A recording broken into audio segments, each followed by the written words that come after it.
બ્રાહ્મણની શિખા એટલે ચોટલી એ કોઈ કાપી નાખે તો બ્રાહ્મણનું મસ્તક કપાયું ગણાય.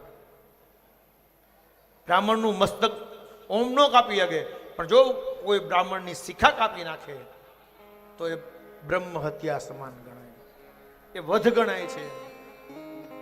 સ્થાનમ નિર્ણાસનમ, તમે આચાર્ય તરીકે બ્રાહ્મણને બોલાવ્યો હોય અને પછી એ બ્રાહ્મણનું તમે અપમાન કરો, ન કહેવાના શબ્દ એ બ્રાહ્મણને તમે કહો અને તમે પોતાના કાર્યમાંથી એ આચાર્યને કાઢી મૂકો, એટલે એ બ્રાહ્મણની હત્યા સમાન ગણાય.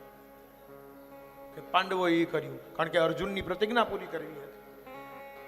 અશ્વત્થામાની શિખા કાપી નાખી. પણ હવે તો અત્યારે કળિયુગ આવી ગયો છે, બ્રાહ્મણોની હેરસ્ટાઇલ પણ બદલાઈ ગઈ છે. હવે બ્રાહ્મણો શિખા રાખે તો તમે કાપો ને, શિખા જ નથી રાખતા. ઘણા તો એવા છે બ્રાહ્મણ હોવા છતાં જનોય પણ નથી પહેરતા. એવું જોયા છે, જનોય નથી પહેરતા. ખાલી શરીર બ્રાહ્મણનું છે પણ કર્મે બ્રાહ્મણ નથી. બ્રાહ્મણ કુળમાં જન્મ લેવો એ પણ ગૌરવની વાત છે. પહેલી મહત્વતા હું તમને બતાવું. પહેલા આપણે ભાગ્યશાળી છીએ. શા માટે જાણો છો? આપણો જન્મ ભારત ભૂમિમાં થયો છે. આ યોગીઓની ભૂમિ છે, તપસ્વીઓની ભૂમિ છે, એટલે આપણે ભાગ્યશાળી છીએ કે આપણો જન્મ ભારતમાં થયો છે.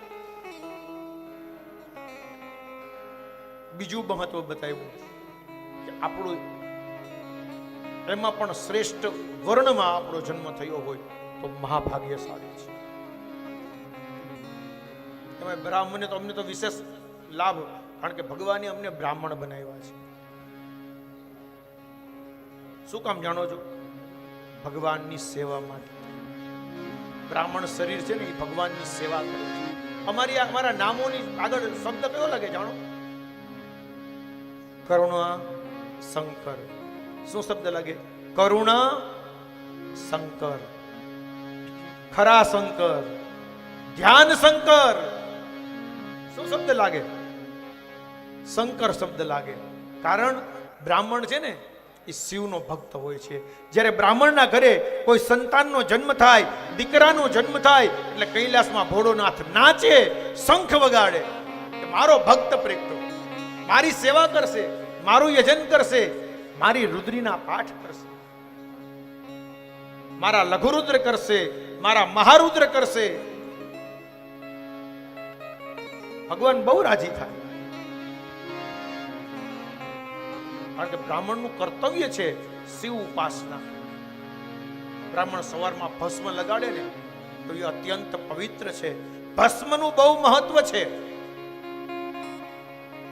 ભસ્મ એને તમે સામાન્ય ન સમજતા. અત્યારે પણ મેં એવું સાંભળેલું, ઘણા લોકો ભસ્મ આપીને રોગ મટાડી દે છે. અરે સાહેબ, ભસ્મને તમે વિચારો કોઈ સામાન્ય વસ્તુ નથી. અલગ અલગ પ્રકારની ઘણી બધી ભસ્મ જો, ખાલી માટીને જ ભસ્મ ન કહેવાય. સુવર્ણ ભસ્મ, સોનાની ભસ્મ બને છે. અમે યજ્ઞ કર્યો હતો, સુવર્ણ ભસ્મનો યજ્ઞ. દુબઈની અંદર યજ્ઞ હતો શ્રી વિદ્યા માટે.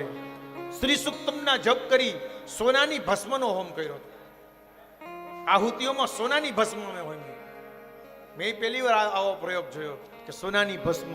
કેટલી ઔષધિઓ જે અલભ્ય હોય, જે આપણને મળતી પણ ન હોય, આવી ઔષધિઓનો યજ્ઞ કર્યો ભગવાનને પ્રસન્ન કરવાનો.